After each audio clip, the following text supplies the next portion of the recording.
Vamos agora realizar a leitura do texto. Será que os povos indígenas acham importante preservar o solo?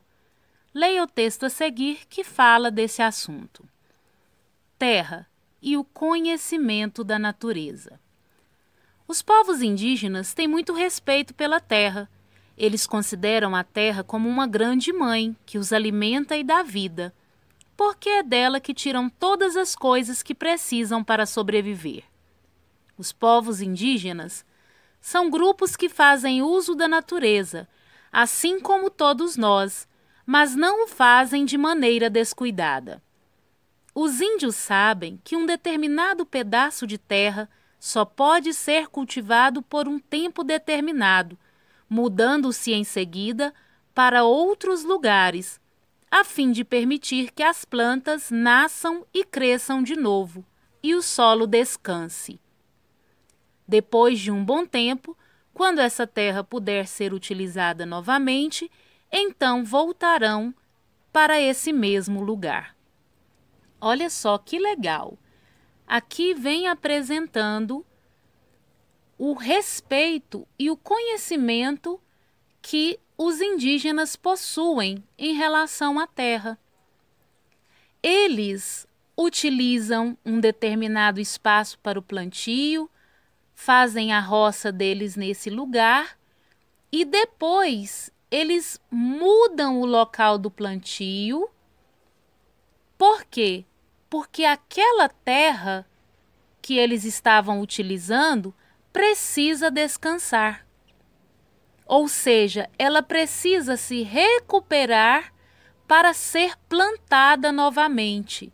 Então, eles obedecem, eles respeitam esse ciclo de plantio em relação à terra.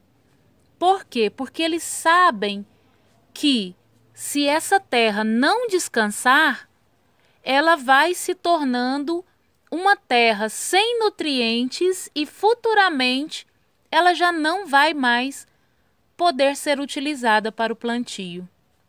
As plantas não vão mais se desenvolver nela. Então, estamos aqui aprendendo uma importante lição com os povos indígenas. Abaixo do texto temos as questões 1 e 2. Questão 1. De acordo com o autor, todos os povos indígenas relacionam-se com a natureza do mesmo modo.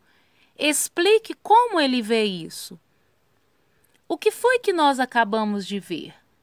Que o autor ele apresenta um respeito do indígena em relação à preservação do solo. Eles utilizam o solo de uma maneira consciente, de uma maneira adequada, para que o solo não perca a sua qualidade. 2. Compare o modo de os indígenas usarem a terra com o que você observa no cotidiano. Meus amores, de acordo com o que nós já estudamos anteriormente, nós vimos o quê? Que infelizmente muitas pessoas elas acabam contaminando o solo. Nas plantações, por exemplo, o uso excessivo de agrotóxico. Tem pessoas que contaminam o solo jogando lixo no solo. Então, infelizmente, a forma que nós observamos em nossa sociedade de aproveitamento do solo é diferente da forma como os indígenas utilizam a terra.